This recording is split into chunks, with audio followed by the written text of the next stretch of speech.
Good morning, good afternoon, good evening. Thank you, everyone, for joining us today on the Red Hat OpenShift.tv channel. I am Chris Short, Principal Technical Marketing Manager at Red Hat. I am also a CNCF ambassador. I love all things Kubernetes and open source. I am joined today by two of the finest product managers at Red Hat. Serena Doyle and Steve Spiker. Today we're going to be talking about the developer perspective in the OpenShift console. I have started to appreciate this more and more and more as I've been part of the OpenShift team here over the past year. As a matter of fact, I used it in my demo last week for our Summit Labs. So I was showing off Ansible operators with the developer UI. So yeah, congratulations to you two for developing or working on such a wonderful, wonderful experience. So Serena, please introduce yourself to the world. Let us know who all we're talking to here today. Sure. Hey, my name's Serena. I am the product manager for OpenShift Developer Experience and ODO. And I've been at Red Hat for coming up on 6 years now. And I started in the UX team and was there for until about 3 months ago, actually.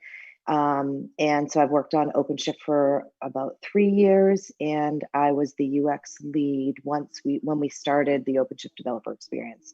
So I've got a lot of context, both and knowledge on the user experience side. Worked with some customers and trying to get awareness out to the field and our advocates. So glad to be here.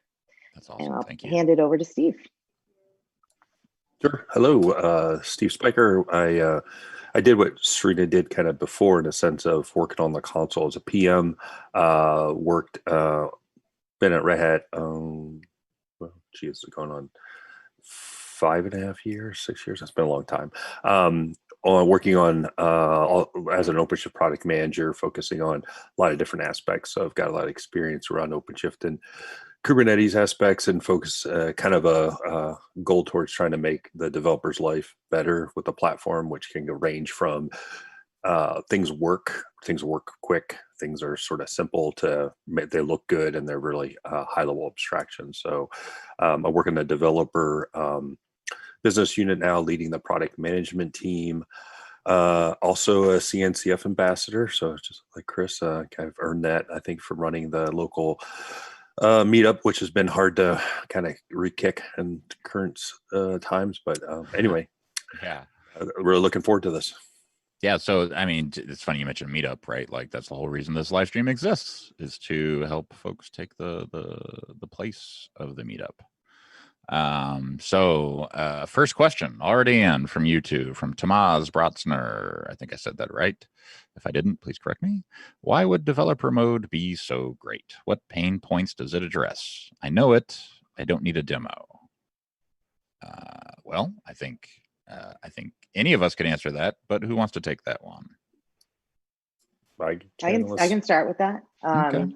So I think the developer perspective is trying to abstract away the complications or the complexity of Kubernetes, right? So at first, when you come into the developer perspective, it's a much more simplified approach, abstracting away some of the complexity. We're trying to allow people who are new to developing on top of OpenShift to be able to come in and be able to get started very quickly, but then still allow advanced options for those people who are experts and be able to still do the expert, those expert use cases that they're also interested in. So yeah, it's kind of blending the barrier to entry, right? Like barrier to entry, I think, is a thing that we recognize at Red Hat, especially since the Ansible acquisition, right? Like having the barrier to entry being low is vitally important, and Kubernetes is not a low barrier to entry project, and that is very much a multifaceted, multi-pronged beast that you have to tackle, and having more ways to interact with it, I think, is a good thing, and having them tailored to specific personas or use cases is also very good. Yeah, I'll add on to what Serena said. I mean, there's a developer's life is pretty complicated these days, and all the things they have to deal with, right? So they might be working with all kinds of different kind of compute platforms, if you will, needing to run and then containerize things, and then also the frameworks on top of it. So Kafka, Spring Boot, and so on, database connections, and so there's a lot of things. So the the thing we were trying to focus on, as Serena and Chris has accurately mentioned, is as I hop in, I just want to kind of like take care of some things. I want to deal with some of the abstractions. I don't want to have to go learn or figure out what the exact kind of YAML partition or part of the deployment might need to be in order to, I don't know, make add in some auto scaling or do some other things. So you want these, or if you want to do, I guess splitting of traffic, like these things that would require normally Googling around for YAML samples, figuring it out, trying it out a couple of times, making it work. Those abstractions make it nice with a little checkbox or a couple of sliders or whatever needed to make it work. And we realize that there's a lot of those developers, and also as we said, the technology itself is pretty based on change is very kind of hard for some, hard for a lot, and also it's ever changing too. So depending on what CRDs operators are like, everyone's going to be dealing with all kinds of different things. There's pipelines there's Knative there, Tecton pipelines, all these different things. So that's what we try to bring it together. So a developer, we say developer, it's even something, and maybe Chris, you kind of touched on earlier, like it's an abstraction to help you with all the details. So even though you may be a Kubernetes power users, you may even like these things because it just makes your life easier as far as those abstractions go. I mean, I consider myself a power user, and I appreciate the abstraction. So yeah, it's there when I need it, right? That's the important thing.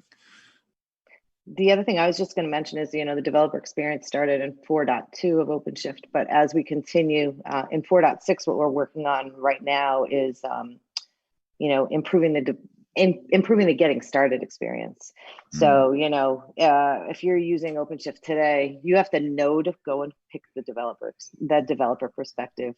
Right. What we're going to be doing in 4.6 is we're going to be, based on your credentials, kind of putting you in there by default, and then giving you some kind of a quick tour around what's offered in the developer experience. And then in the console itself, we're also going to be providing some quick starts on how do you install an operator? How might you create a serverless application? So we're hoping that some of those things that we're going to be doing are also going to help the developers get started quicker and easier and improve discoverability of some of our features. And this is always such a fascinating field for me. And like, I have to be honest with you, brutally honest. My daughter is actually considering, she's in college, she's considering going into UX design. And like, I'm like trying to, I'm trying to grok my, get my head around it as best as I can so I can kind of help her navigate her journey, like, trying to be the good dad and everything. But like figuring out how people use a product and how to improve their use of that product is part of what you do. That has to bring you great joy, right? Like, I mean, is there more rewarding time for y'all than when you see feature go in and somebody really appreciates it? So like, what are some of the things that you've added, to this developer perspective that you think that weren't there before, that you think are like, not game changers, lack of a better term, but like just makes a big difference in your opinion? Serena first. Go ahead. I was first last time. Well, I think that the thing that it's been an interesting challenge. So that I think I've been a big proponent of. I've never been an experienced designer. I sometimes share my opinion too much or try to pretend to be one. And but anyways, I kind of like the area, and I've worked as far as improving the developer's experience. I've been in tools like almost all my life. But I think the thing that's kind of unique about what we did with this, we realized it was really hard to take a single kind of experience and perspective and make it work for every type of person that would use the platform. So that's why we kind of said we really need this abstraction. We'll call it the developer perspective. So that's not the kind of novel piece itself, but allowed us to kind of remove more noise from some single experience. I think the thing that really people wanted was sort of some view that showed the structure of their application, but also a bit like real time what's happening with their application. So I think got a lot of good feedback on what we've done with the topology view as far as hitting that mark. And so there's a lot of good things good feedback on that. And it also, like, there was an early version of this, like way back in OpenShift 3.1, I guess, which use kind of the cockpit. Like here's a graph of all different resources in etcd basically, and it was just it got crazy, you know. So it was valuable to show, kind of learn what Kubernetes was, but like to understand your application, it broke down pretty quickly. And so by using the topology, we are able to like take that single node in the graph, and it might represent 1 to like 8 different Kubernetes resources, but like it's concentrated in a single way, in a consistent way. And it's growing. So as you add into, like if you add in OpenShift virtualization, the KubeVirt project will now be able to show VM nodes into the topology as well. And so that's another thing we think of a developer's life. It's like they're not always on a VM console and understand that, and that's their life. It's like they're dealing with VMs, they're dealing with containers, you know, so it's all these different aspects. It's now we can blend that view, and they can, you know, as they're jumping around projects or jumping around applications, they can hop in and get a quick view and understand, oh, this is running 3 VMs, that one's down, you know, whatever this containers crash looping, and all these things that you would be kind of take some time to figure out. So I think that's an area I feel like has been probably the biggest part, and been very rewarding to see the feedback on it, and the team did a good job of executing on it. That's awesome. I mean, how do you know you're on the right track? Like, how do you measure success in your field, right? Like, what does victory look like? So UX is very interesting, right? And so I'm going to put my UX hat back on, even though I'm not supposed to wear it so much anymore.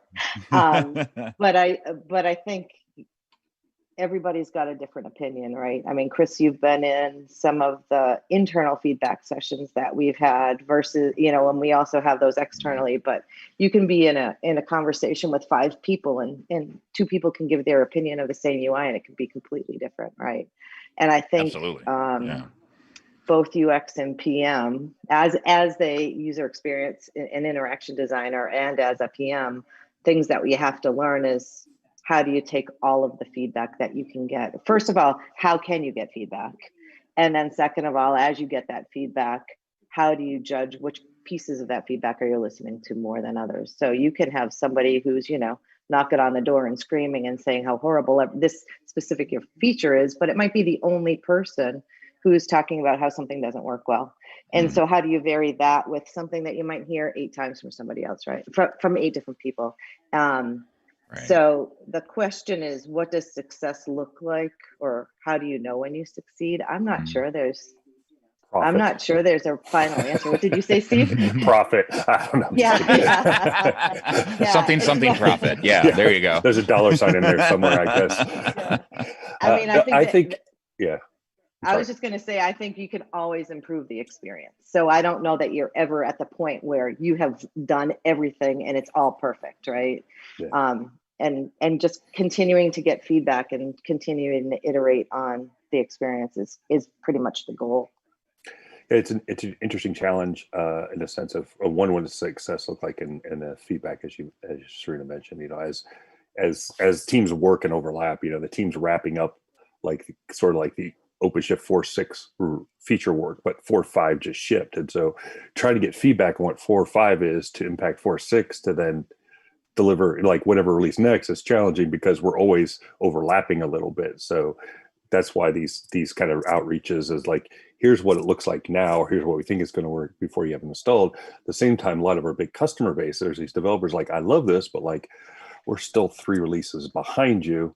Right. So we're having this issue, like, how do you catch up? But we've done some tricks with some teams, more like experts like you, Chris, was like, oh, here's a Kubernetes deployment. You can run the latest console image, container image, and have your own, you know, running the latest on your cluster. It should work. It may work, you know, whatever version you have, but it's a way to get some hands-on experience with it, which is important. Doing the interviews and demos gets good feedback, but I think the true measure of success in this area is like, I've heard some customers like, oh, I had this tool, I was doing something like this, now I can throw it away and just use yours, and yours is better. There you go. Yeah. And then another is like, they're using it now, where before they just said, oh, the OpenShift some deployment thing in the background, and the developer never sees it. So now the developer is using it more and getting value out of it. So I think that's good. And that's also, you know, as the usage of it, I think also kind of shows it. And that's one thing I didn't mention is like the big thing is kind of been there in OpenShift all along, but it's really easy to get applications onto the platform. You Oh, can yeah. give a get URL and bam, you're in. You can give a Docker file, you're in. You can give an image, you're in. So it's like, that's the other thing we've done in the console is made it real easy to bring your workloads in. So we're doing more and more to like turn that into like, how do I kind of CI/CD that? So like, it's not just bringing it in, but I pipeline it and it's part of my production environment. Yeah. Nice. So a couple other quick things, if I can just please go ahead. like how do we know we're on the right track? A couple of cool things that have happened that I think are worth sharing is that there was an IDC report on 4.2 and specifically talked, about the developer perspective and how the visual guided development is pretty cool in topology. So I think we got a lot of recognition there with them thinking that we're along the right lines. And the other thing is that the UX team did put us in to try to get an award at Core 77 Design Awards. And we actually became the runner-up for the interaction division. And then there was a Community Choice Award that we won for the topology view. So again, like, that doesn't mean, it's just some cool things that have happened along the way to show that, there is some appreciation and sounds like it sounds like you're moving in the right direction. Yeah. Yes. Yeah, absolutely. Yeah. So very cool. Very, very cool. Right. Like, and it's good to like not knowing what's out there, right? Like, it's good to know that there's people out there that actually like look at this stuff holistically and award people on this fact, right? Like, we talk about Cody awards and stuff like that frequently on my team, but the idea that there's other award systems out there for, technology and usage and innovation I think is amazing. There is a question in chat, and I'm sure you've might have heard this before. In OpenShift 3, editing certain resources could be done with a form in the web UI, but in V4, most can only be done in the YAML editor. Will the form interfaces come back at some point? I'm not sure what the form interfaces means, as I'm not 3.11 versed per se. I came in the 4X days, so maybe y'all know the answer to that better. So we are providing a lot more form-driven experience. Actually, on the developer perspective side specifically, we try to go with forms. There's a couple of times where we have introduced things in the YAML editor first, but I think in 4.5, we are releasing the ability to switch back and forth between the YAML editor and form-driven experience for Helm charts. We're already doing that for operator back services as well. So most of our main flows are form-driven, but you are right. In the beginning, there was still quite a bit of YAML. That is one of the things that we have done research on is like, do developers even know what YAML is? And I mean, there is a camp that do, but some of them don't and really don't want to use it, right? And that's one of the areas that we have tried to focus on in the developer perspective. It's funny you mentioned that because I think it might have been Joe Beta. It was one of the original Kubernetes like creators that said they never intended for people to be wrangling YAML like this, right? Like it was never their intention to wrangle YAML for like on a day-to-day basis for folks. And turns out that's what we're doing mainly nowadays is wrangling YAML. So it's interesting to see that like the thing that people thought shouldn't have happened is actually now coming to fruition, right? Like we don't want necessarily people to be wrangling with YAML all day long as part of their lives, right? Like we want them to be pushing the ball forward in other ways, if that makes sense. And the thing is too, is like we like to say we like to meet the developers where they're at as right. Like some developers are comfortable with YAML, some want kind of check boxes and selection items. It's whatever they want. I'd be interested from the person who's asking, like, was there a certain form or not? Because we kind of brought some things back, some things are sort of in a different state. But I'll also put a plugin for our YAML editor, which actually goes a long way to make YAML editing easier. So it's actually powered by the same, like if you go to the VS Code marketplace and you download the YAML editor there, that's exact same, the one from Red Hat, which has millions of downloads. Oddly enough, people need assistance editing YAML. Strange. That's the exact same technology embedded into our browser, right? So it's using like you would see kind of an Eclipse share VS Code, and it brings in what's called the language server protocol backed by some YAML validation engine. And so as you type ahead and suggest, there's things in there that make you make YAML not so bad, right? As far as Yeah. if you're fearful of it, and it'll guide you in what's valid. And we also do some cool things on the console, which gives you side on the constructs that explains the different resources. So if you're like, well, I don't know what I want to do here, and it's like there's help right there to help you understand Nice. what the different attributes are you can put in. So forms are great if you want them, but we've made YAML better too. Yeah, make YAML better should be like a T-shirt. Yeah. There is a point of thanks in here. Thank you for bringing back the health checks in the developer console for 4.5. Code Walla Walla wanted me to make sure that I got that across to you. So thank you for that very much. Right there. So Christian said, he's on my team. Christian Hernandez, he loves YAML. He loves editing YAML. I so much don't like editing YAML, right? Like, so it's interesting that we're both on the same team with same, goals and everything else. YAML examples are great. YAML samples are great, reusable like snippets, but like having to go in and say, okay, I'm going to start from scratch and create this manifest from beginning to end for an entire application. Like, it already gives me a headache starting to think about it, right? So anything that helps with YAML helps me. Yeah, So if it's helping me, I know it's helping other people. Yeah, I was gonna say one tool we built that a lot of people felt like this has made my life finally kind of sane is the visualization and the Tecton kind of pipeline builder UI, because in order to get everything kind of stitched together right is very challenging in a sense if you're just like raw YAML editing. So that itself has helped out a lot of people as far as understanding Tecton EV and what it is, and get over the frustration of trying to get their pipeline YAML right or their task YAML right. So that's been good. Well, I mean, from my DevOps days talking about pipelines, I mean, pipelines are everything, right? Like, and getting to the point where the pipeline is the thing where you begin and end is vitally important in the DevOps world, right? Like making sure that your software goes through an appropriate, chain of checks, and safeties are in place so that bad things don't go out to prod is vitally important. How, I mean, this could be a wild question for you. How does that developer view, in your opinion, help folks not break prod? Right? Like what is driving things there to kind of help them operate more safely? I can take it. Yeah, I was just going to say, will you take that one, Steve? I think the thing that I'm not trying to get out of the question in a sense, but I think one of the benefits of what we've done is in the end, it's just cube RBAC. It's the same security model, and if you whatever you lock down in that namespace you're working in, that's what's going to happen. And everything we've done in a developer perspective is just, if you will, nice views and convenience factors on how you interact with any of that.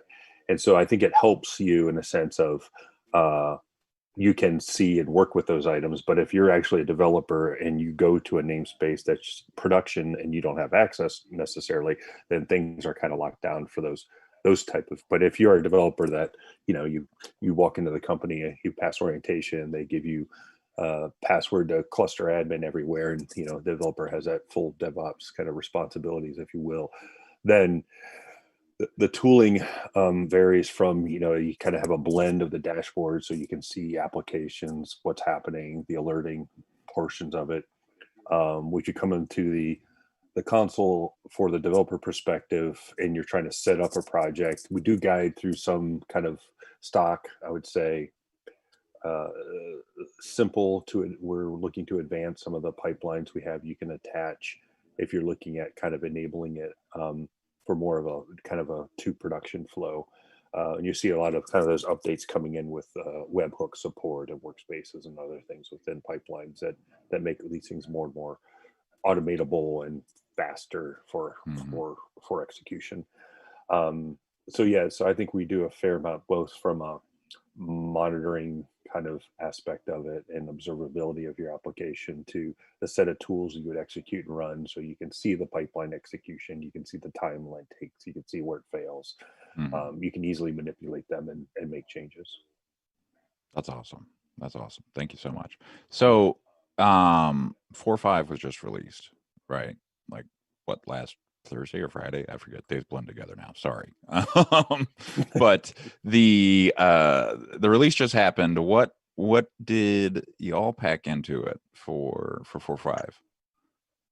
There's a lot of great stuff. Actually, if you can you add the link to the blog? Sure. That would be great. So what we've added is customizable navigation, or we've redesigned the navigation, and so it's all flat now. And we've also allowed the users to now be able to pin whatever they think are the most important resource types to the navigation, which I think that's going to be a huge win. One of the things that we heard quite frequently was that people who are working in the developer perspective had to switch over to admin perspective to see their pods or to see their secrets or config maps. And this gives that ability to customize your own navigation so you can quickly and easily access those resources that you work with most frequently. Nice. So I think that's a big piece. Another piece is health checks, which somebody had mentioned in the chat. Mm-hmm. Yeah. There's a lot of new work around Helm, so the ability to update as well as rollback. And excuse the dog barking in the background. We've also introduced some new event source creation flows as well, and command line terminal, which is going to, I'm sorry, I think it's called web terminal, is going to be a really exciting feature once the operator is available. And we think that's going to be in 4.5.3, but I think it still kind of remains to be seen. But we're hoping in the next month or so, we'll be able to see command line terminal. And I think Steve had also mentioned the ability to see virtual machines inside the developer perspective. Right. So with the OpenShift virtualization operator, which again, I don't think that's quite out yet either, but once that's released, you'll be able, when that's installed, you'll see your VMs inside a topology, be able to quickly start and access them from there as well. And one more piece is the pipelines. We've added workspace support, trigger support, and a couple of other enhancements around pipelines. Nice. Cool. So with, oh, go ahead, Steve. Did you have anything? No, I didn't. Sorry. Okay. No worries. So that web terminal, it was interesting. We had Cedric Clyburn. He was on the show last week, and he and Jason Dobies were talking about, right, like how generationally there's differences between developers now, because like Cedric, he's in college now. Jason and I have been doing this for 20 years, right? Like, we didn't have touchscreens when we were first developing stuff. Cedric does, right? Like my son, for example, 4-year-old, he's touchscreen first. I hand him a computer, he's like, "What's this?" You know, so he doesn't know what to do with it. If I hand him a blank piece of glass, he knows what to do with it.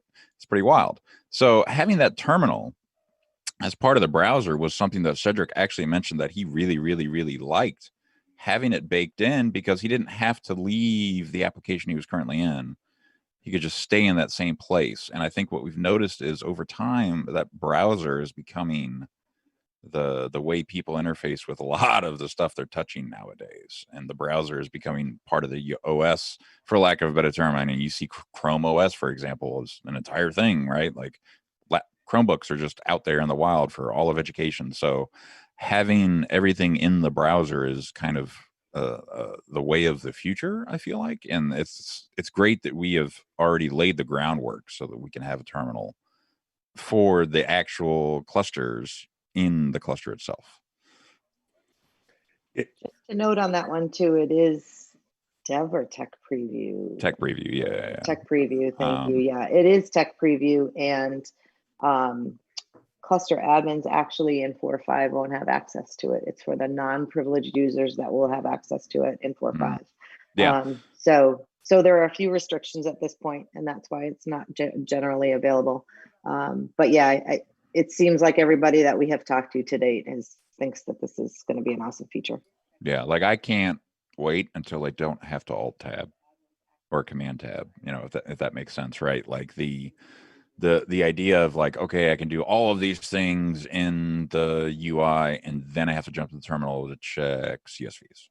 It's like, oh, well, that's weird, you know, like, or I have to 14 clicks to get this one thing that I need to check. No, I could just do that in another tab or whatever. Just go over to the terminal in the current experience and just type it in and get what I need and then move on, right? Like I don't have to have that context switch, right? Like you take out a context switch, you save me a whole lot of mental capacity.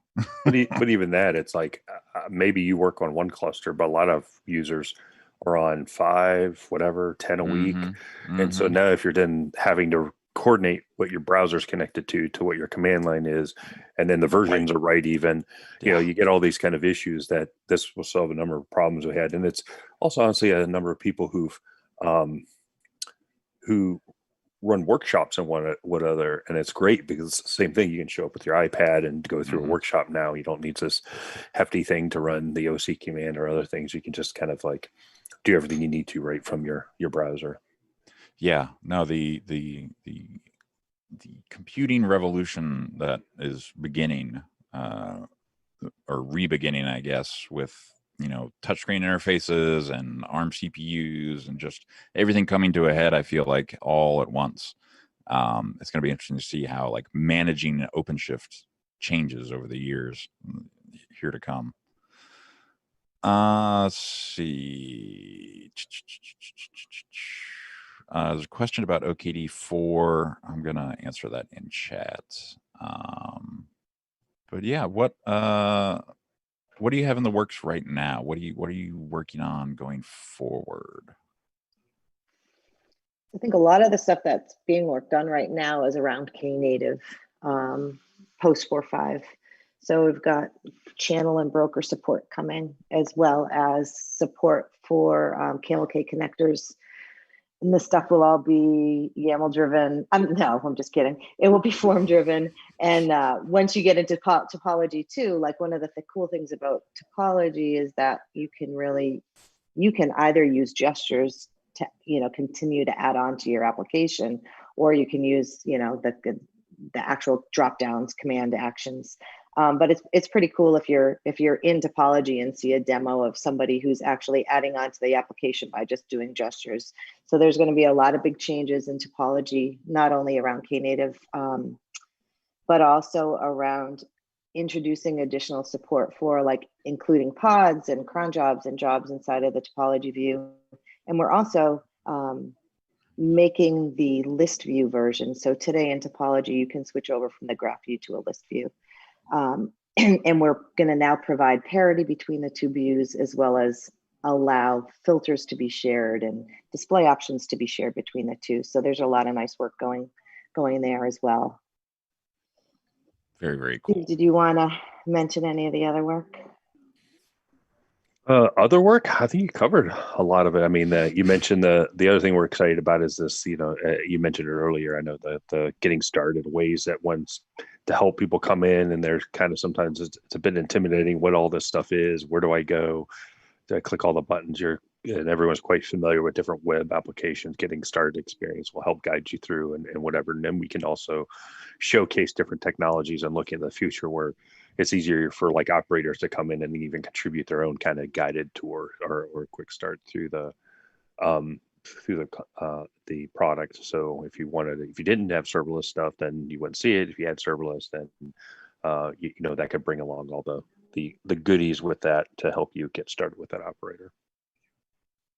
I'll also do a shameless self-promotion. So tomorrow we have the office hour here on this Twitch channel tomorrow at 11 Eastern Standard Time.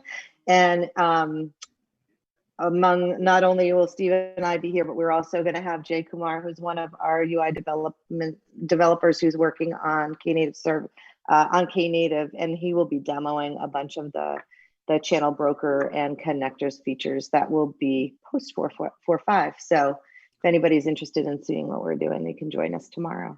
That's awesome. Yeah, no, tomorrow that'll be exciting. Awesome stuff. Let's see, let me think. So yeah, like if people want to provide just feedback, right? Like they have some feedback like, oh, I found, or I think this thing might be made better by X. How would they like convey that to you? How would they get that over to you? So there are a number of different ways. So I think we do have a Google group where I think it's called the OpenShift Dev Users. And I think, yeah, you're going to stick that in the chat too. Yep, so we use that for a couple of things just to try to start some conversations out, you know, that's open for everybody, right? So we also kind of use that to evangelize when we're having office hours and what we might be covering. But it's a really good place for people to go and start conversations with us. Obviously, if there's bugs or issues, there's always the traditional means of creating a bug or a request for enhancement. The other thing that Steve and I are very interested in doing is meeting with people to have feedback sessions on either existing functionality or even brainstorming on up and coming features. So if people are at all interested in doing that, if you're a Red Hatter, feel free to reach out to us. Or if you're a customer, also feel free to get your representative to connect with us. And, you know, the more touch points we have with developer advocates and our customers, the better that we can make the product. Yeah, I think the biggest thing that people need to realize is that the feedback loop is as important to us as it is to you, right? Like if you want to improve the product, we want to improve it too, if it makes sense for a large use case, or a large enough use case, or even a small use case, right? Like if it's a bug for a particular, you know, thing, we would definitely want that fixed. We've created a number of pretty strong relationships. One specifically, I think that we're allowed to talk about is the UNC team. You know, we meet with them at least quarterly, I think, around, you know, collaborating on some of the upcoming features. What are their issues? What are their pain points? And, you know, when I was in the UX team still, what we were doing was with all of the feedback sessions we were having, we were creating a database to see how many times did we hear that same type of feedback. But it's great, again, it's great to have, whether it's advocates, developer advocates, or customers, it's great to be able to have those close relationships that we can collaborate with. And I think that's really tricky about this feedback, and we've touched on it before, is like, or getting the right feedback is, we really need just people who are developers who work kind of developing day to day using it. And it's kind of hard to get people. I mean, it's interesting because developers sometimes are quickly to, you know, yum update or brew install the latest, whatever, not really pay attention much where it's came from or whatever, and update to latest and just use it. So it's the same thing. We'd like, you know, someone to get used to using this as a tool in a regular day-to-day job and give us the feedback, because that's the real kind of feedback we're trying to get more of, is making sure that as people are using it 5 days a week, whatever the number is, it's really helping them out. It's good to do the you know, kind of guided demos, and we'll talk through, and people can say what they think their day will be like and kind of represent who their development users are. But a lot of times it'd be great really just to, you know, pull the Java developer from the side somewhere and say, hey, let's sit together and let's see how you work, and let's see how this we can make this better for you. I think would be great. Yeah, some of the things we've heard in the past too is like the console is used to get people up and running on OpenShift, right? So when they're learning, they might come to OpenShift console for a while, and then they might leave it for a while, and then they might come back if some new functionality like pipelines or Knative comes in, and they might jump back on it for education purposes or to test drive something. So I think it's also very interesting depending on the type of customer, like what vertical they're working in. You also hear much different ways that developers are using the product. So, and then again, are they a novice or an expert? So there's just so many different permutations. The more people that we can talk to, the better it is for everybody to make sure that we're accommodating all of our users, you know. I think you touched on a very good point there. The user that jumps in to kind of learn something new, to kind of get their feet wet and understand a concept, and then jumps back to the console or to the terminal. I think that defines me to a T, right? Like as my kind of like, you know, learning method goes, right? Like if you give me a UI, I will use that UI until I can figure out how to use the commands to do it.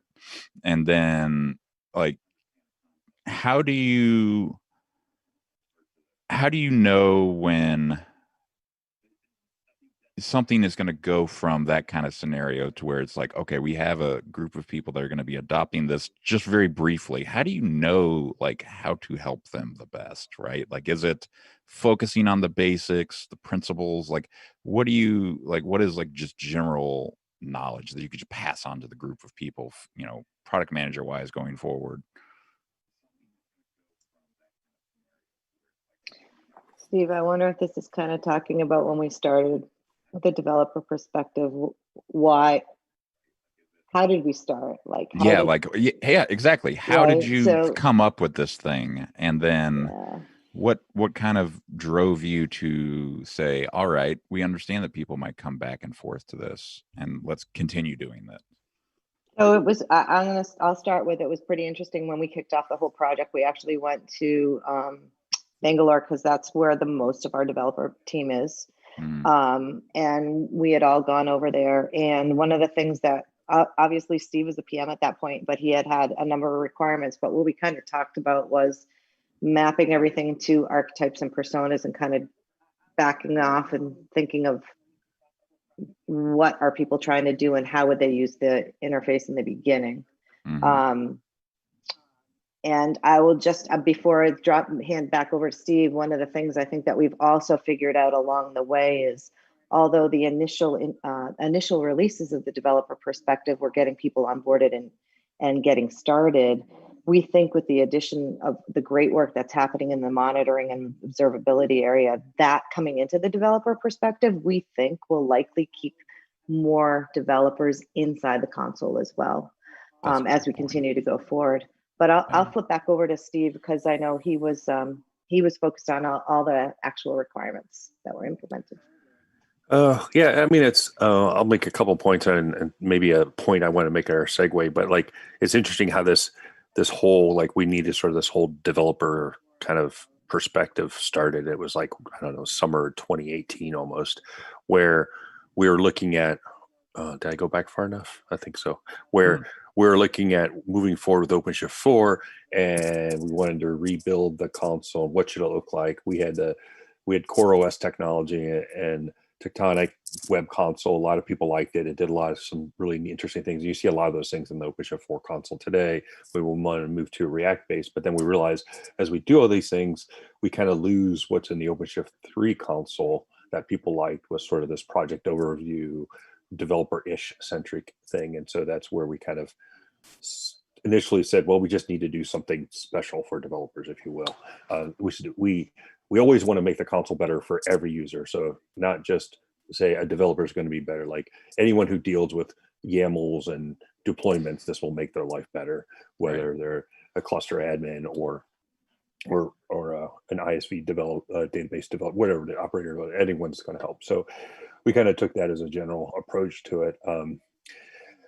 The other part, I mean, I think Serena touched on the others as far as the things we knew and we sticky. So we just took from a lot of the feedback we had from multiple products, if you will, on what made sense and what people wanted to do with the platform and what we learned from an experience, and how that helped people get started. But I think another area I was going to touch on is you also look at how developers, and you talked about a little bit in your DevOps experience in the pipeline, is like, now I've hacked on this, now I want to make it in production, not like just hack production. And then you get into these concepts around GitOps where it's great that I can go on the console, but the problem is I'm editing kind of etcd live, right? So I'm changing what's happening there. And if I want to reapply it to my 10 other clusters, I kind of have to pull it out, diff it, and replay it in some config repo or something.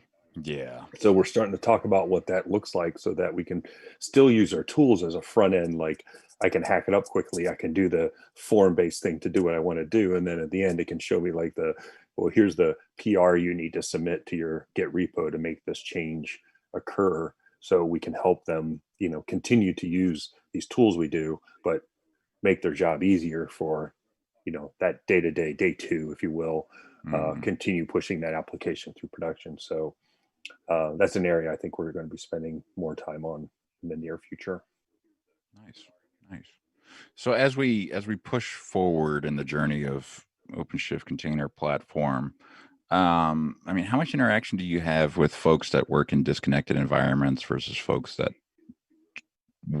have full connectivity to the internet, what would you say your balance is there? Because I ask because a lot of the people in the stream, and this could be one of the just people need the information and we haven't put it out there enough yet, kind of thing, right? Like, is it a squeaky wheel, or is it actually something that we need to give more credence to? And I believe it is give more credence to the disconnected install type folks, because I clearly can see a world in which a lot of Kubernetes stuff is running in things that don't necessarily stay connected to the internet, if that makes sense. So how often in your day-to-day are you talking to folks like that?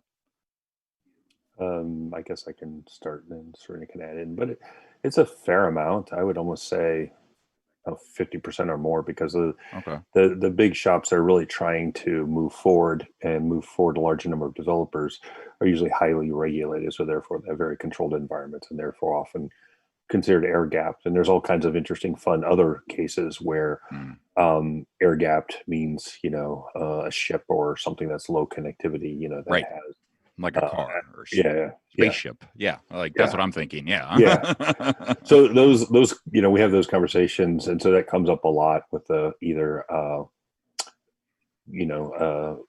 not totally air gapped, but mostly air gapped or kind of intermittent connection and things of that nature. And so, people are, that's a thing in the end, like it impacts how we deliver our solution and provide it. But I'm not sure it impacts much how we have to get the developers to work, if you will. So it's just a matter of how we deliver, like our hosted IDE and code-ready workspaces onto a disconnected OpenShift cluster, so that people can still use the hosted IDE in a disconnected way and still get updates to the plugins that are there, et cetera, et cetera. And it still works. So we have a large number of, because mostly regulated places too, that works out well to have hosted development, because then you no longer have laptops with source code on them and other things. Yeah, you have to everything manage. everywhere kind of thing. Yeah. And even that, there's sort of like high turnover sometimes of the consultants and contract workforce they use. And so it's a good way of like, okay, here's a workspace, you're up and running in 2 minutes, as opposed to let's configure your laptop, let's do all these other things. And so 2 weeks later, you're productive. Yeah.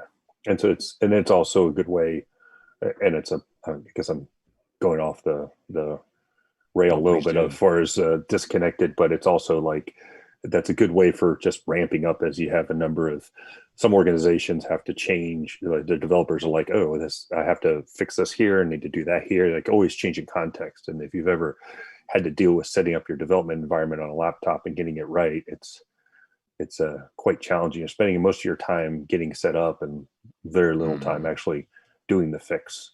And so things like this we can leverage for disconnected, for regulatory pieces. It solves a lot of problems for our customers. It has been a constant problem since before Vagrant was created, and that was what, 2008? So, oh yeah, definitely. Yeah. So I mean, getting those development environments just banged out and consistent is hard enough.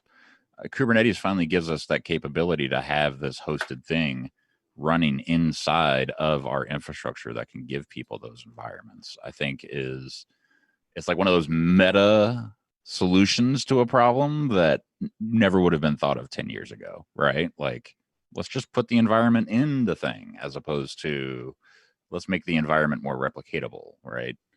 Like the change, the sea change that Kubernetes has created, and the capabilities of OpenShift and code-ready workspaces and the things we bake into, or OpenShift with the upstream products that we bring in from the open source side of things, I think is quite remarkable in how we manage all of the tooling and kind of just the workflow, right? Like, do we have a group of people that are like looking at entire workflows for whole shops? I mean, like, this is like me just asking wild questions at this point now, right? But like, I'm sure somebody comes along and says, okay, a new developer starts at the company and this is their journey. And we have somebody there kind of watching that process as it goes through OpenShift. And, what are all those various tools look like kind of strung together? I don't know if we have like a super awesome picture yet of that, right? Like, yes, it's code ready workspaces. That's a component. Yes, UBI is a component of that. Yes, Quay is a component of that, and Claire and all these other things. But like, you know, Well, yeah. like going from nothing to full developer environment, right? Like I would love to see what that looks like in the Red Hat point of view, if that makes sense, right? Yeah. I mean, I can talk about it briefly unless Serena wants to jump in. But the good news is everyone has a version of that, and they have 3 different versions of it. The bad news, in a sense, sort of joking, but that's the thing we made for a priority coming up, is like saying we want to be more kind of coordinated or opinionated in how we do all these things, so that we can have a unified, better messaging on what these things are. You know, as we need to be flexible, because every group is different, every developer is different in a sense. You know, whether we talked about YAML or form-based type of thing, and that's, so the set of tools a developer will use will be kind of very fairly much different. But we should at least start with a baseline and then work from there. You know, like have variants of that baseline. So we're kind of working on that general baseline to say, here's a sample application. Here's kind of like the type of person, developer, here's what they start with, here's what knowledge they have. And it's like, even to the point of I have OpenShift or don't have OpenShift. So like, how do they get OpenShift?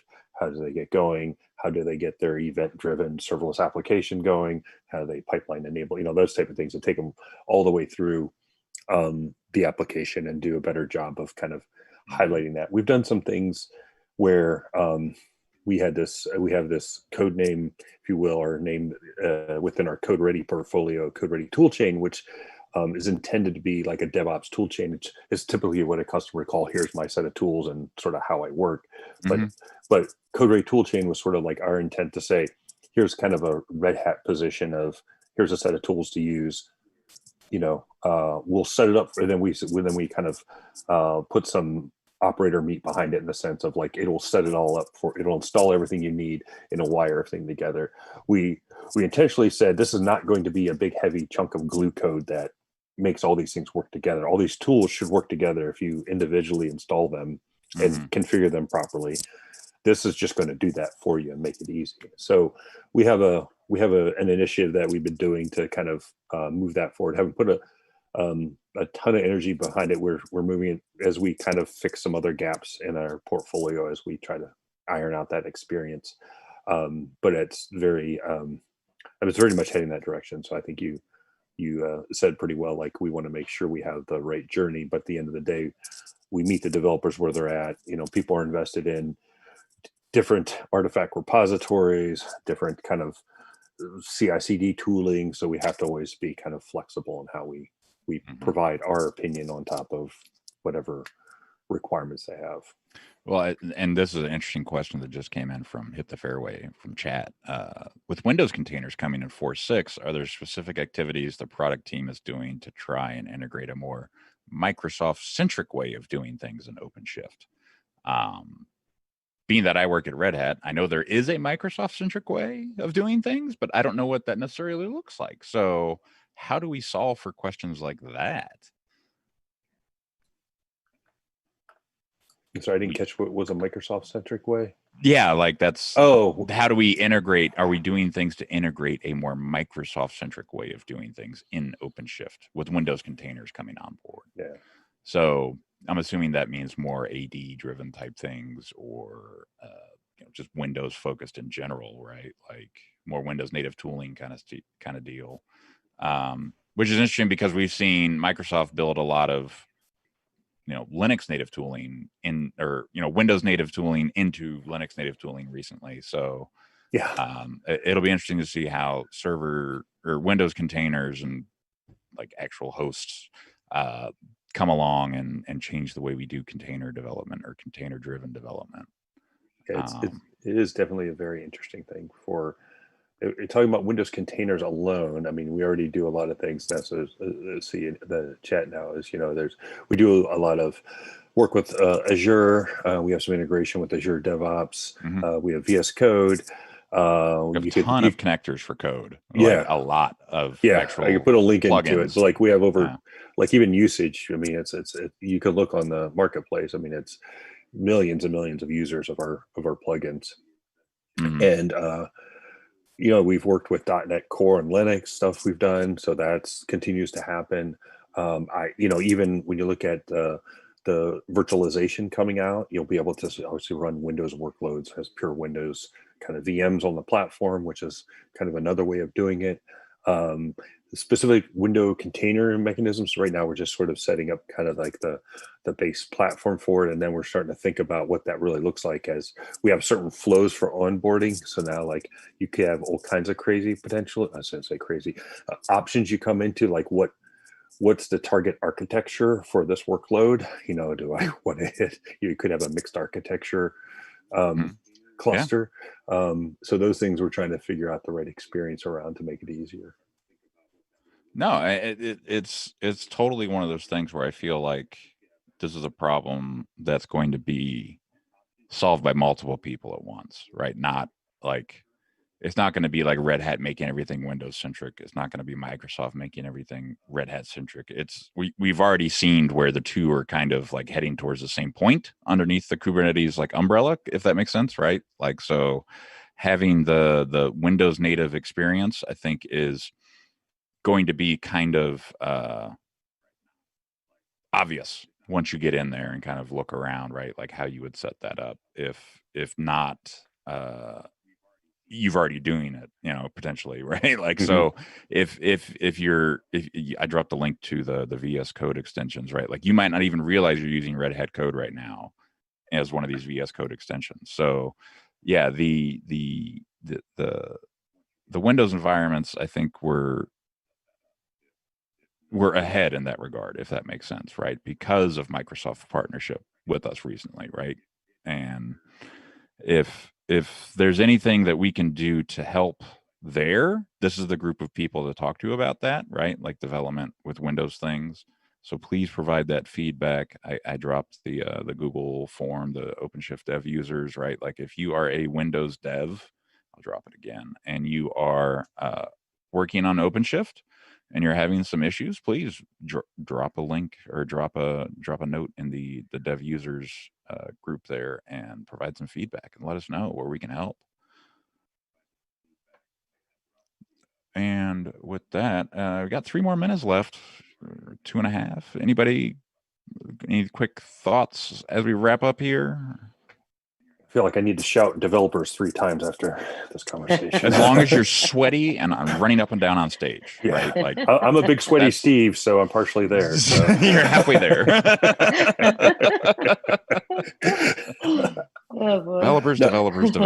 All right. I would say the keep the feedback coming. You know, that's what we depend on. And he said it takes time to get the feedback and get it implemented and kind of processed too, because you know we it's hard to please everyone, so we try to filter it out. So if we find the right middle ground is often what we try to aim for. So definitely that I would say that. I mean, we're investing a lot to continue to improve this area. So stay tuned. We're trying to fill our award closet. So that's not really our goal. Our goal is really to make developers' lives kind of better and make them happy and want to use the platform more. So that's really the measurement I think we have. Yeah, developer happiness is such a hard thing to measure, but feedback is such a huge critical part of that. So please provide the feedback, or else we can't make you happy. If you don't tell us there's a problem, we can't fix it. So thank you so much, Serena and Steve. Serena, did you have anything else you wanted to add? No, I was just going to say, come tomorrow to the developer office hour. Yep. And give us your feedback. 11 a.m. Eastern, 1500 UTC. Yeah, we end that with a survey every time. So you know that enables you to provide feedback right there. So yep. Look forward to seeing you there.